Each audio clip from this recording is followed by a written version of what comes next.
Hello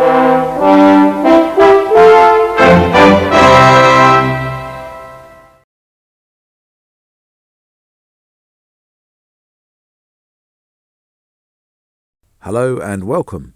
You will have heard me mention the monopoly of British Leyland in previous Bus Histories videos, and how unpopular this was amongst the bus operators and other vehicle manufacturers.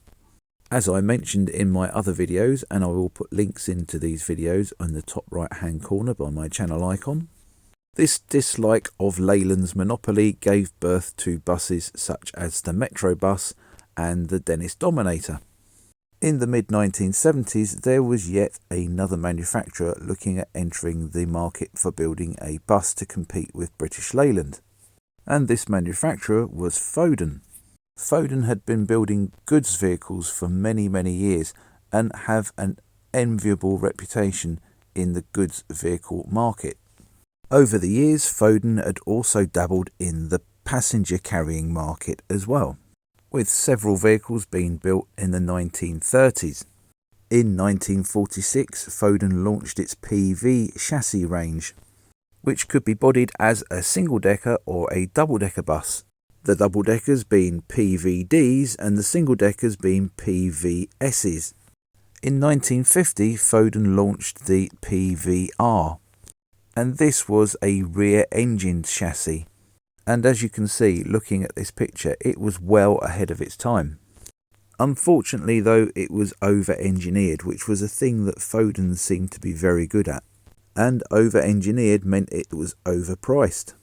Only 54 of these rear-engine Fodens were delivered. However, Foden built 571 of the PV range in total, which isn't too bad, but it certainly isn't going to blow your socks off, is it? By the end of 1956, Foden had stopped building passenger chassis and again was concentrating on building goods vehicle chassis, where again it was building up a very loyal customer base and a very good reputation with its products.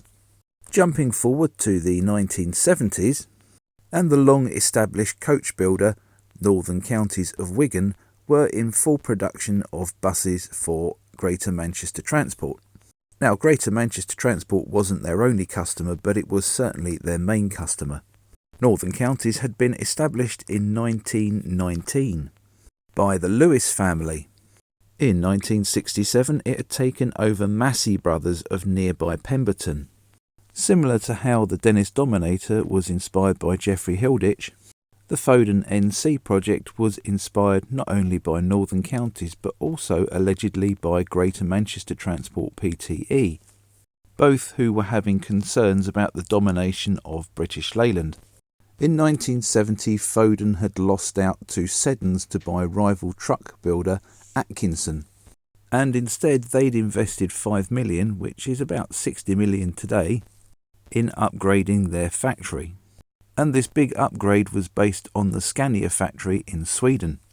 This major investment, and the fact that the factory was located in nearby Cheshire, was probably what prompted Northern Counties to approach Foden when they were looking for a partner to build a new bus. Foden were very open to the design, especially as all the funding for the chassis development would be coming from Northern Counties themselves.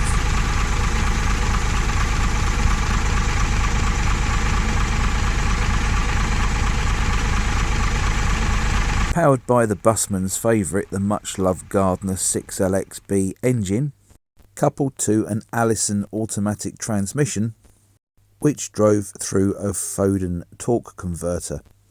Now, the reason it drove through a torque converter was that the Gardner engine ran too slowly for the Allison gearbox, and this stepped it up a little bit. It also proved to be the Achilles heel of the design. A bit like the Metro Bus, it was a semi-integral design, which meant although it had a chassis, the chassis had to receive support and strength from the bodywork. The first one to be completed was LNA 258P, and that was for Greater Manchester Transport Pte and was delivered in July 1976. It was allocated to Princess Road Depot in South Manchester, but by September 1983 it was withdrawn and parked in the scrap line at Princess Road Garage. its bodywork being stripped for parts to keep the similar-bodied Leyland Atlanteans and Daimler Fleetlines going. The second vehicle to be built was bodied as a single-decker and was to remain at Northern Counties as a development vehicle all of its life. It was never registered for public road use. This vehicle spent time both at the Foden works as well as back at Northern Counties, and when the Foden NC project was dropped, it was quietly put out to pasture at the back of Northern Counties factory in Wigan. It was later sold to Bullocks of Cheadle, who broke it up for spare parts but retained all of the mechanical parts for it. These mechanical units later being used in the two sole surviving Foden NCs in preservation. The third chassis became TUB250R and was delivered to West Yorkshire PTE in March 1977. This was fitted with 74-seat bodywork, and when withdrawal came from West Yorkshire it passed to Aintree coach lines, and after that it passed on into preservation, and as I said, it's one of two Foden NCs that are preserved. Foden NC number 4 was another bus for Greater Manchester transport. PNE 358R was delivered in October 1976. So with the previous built chassis being delivered 5 months after this one, you can see that there was gaps between the delivery date and the build date, and they tended to run out of sequence. During its time with Greater Manchester, it was based at Princess Road Garage, alongside its slightly older sister LNA 258P. This bus was exhibited at the Commercial Motor Show at Earls Court in September 1976. Foden NC number 5 was a little bit special and a little bit different to all the others. In fact, it was more Foden EL than Foden NC, as this was the only bus that was bodied by East Lancashire. Registered SWG311S, it was delivered in February 1978 to South Yorkshire PTE. Now there is an interesting story as to how this one came to be East Lancashire bodied, but how true it is I don't know. Apparently somebody on the sales team at Northern Counties was very rude to one of the managers at South Yorkshire, and this allegedly led to South Yorkshire not placing any orders for bodywork with Northern Counties. Like I said, how true that is, I really don't know. It seems as well this bus spent most of its time parked up awaiting spare parts, despite proving to be rather popular with drivers. By December 1985 it had been withdrawn and sold for scrap. Chassis number 6 was to become ROC 300R, and after the East Lancashire interlude this reverted back to the more normal Northern Counties bodywork. Delivered to West Midlands Travel in August 1977, it worked out of Liverpool Street Garage in Birmingham, but kept having transmission failures. These failures eventually seeing it placed into storage in December 1982. Later it was sold to Goldsmiths Coaches in Suffolk, who used it on a school contract. But a final transmission failure in 1985 saw it parked up in the yard and abandoned. And there it was to stay until it was rescued for preservation, and this is the second Foden NC that is preserved and the only other surviving bus. Foden number 7 was WTO 101S, and that was built for Derby and was delivered in March 1978. This bus remained in service until 1985, and as was the way with all of the Foden NCs, suffered from major problems with the transmission. These reliability problems led Derby to change the Allison transmission over to a Voith unit. But judging by its early withdrawal date, this didn't really help either. The last Foden NC built was a real what might have been bus. Delivered in September 1978 to National Bus Company subsidiary Potteries Motor Traction, it was to be used as a trial vehicle for the National Bus Company to see what the new bus was all about. This bus had a service life of about 7 years, although a lot of that it was parked up awaiting parts. Its regular service was the Tesco free bus from Trent Vale, and that wasn't very far from the garage, which was quite handy, so when it did break down they didn't have very far to travel. Withdrawn in 1986, it was placed into storage with the company. Now, from what I have read online, Ralph Bullock of Bullocks of Cheadle tried buying this vehicle several times, but much to his annoyance they wouldn't sell it to him. Allegedly, it was also promised to the members of the Potteries Omnibus Preservation Society by the original management of Potteries. However, when Badgerline took over the company, they decided not to do this and advertised it for sale for £10,000, believing they had a rare bus.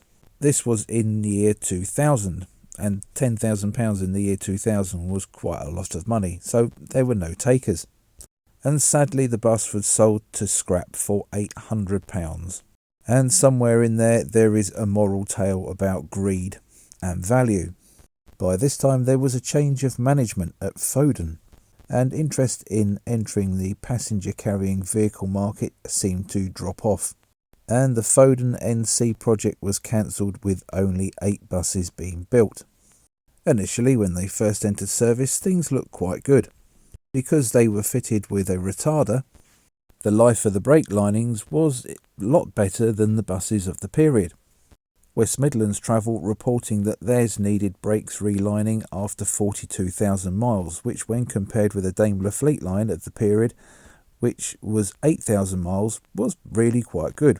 Fuel economy though wasn't as good, with around 6 miles per gallon being recorded. The main bone of contention with the design seemed to be the Foden transfer box, which sped up the revolutions from the Gardner engine to match the Allison transmission, and the Allison transmission itself, which didn't seem man enough for the job. And it's a shame that they never persevered with the design and found another gearbox to replace the Allison unit. In fact, I could be wrong. It was the advent of the Dennis Dart, a much lighter and smaller bus, that saw the universal use and acceptance of the Allison gearbox.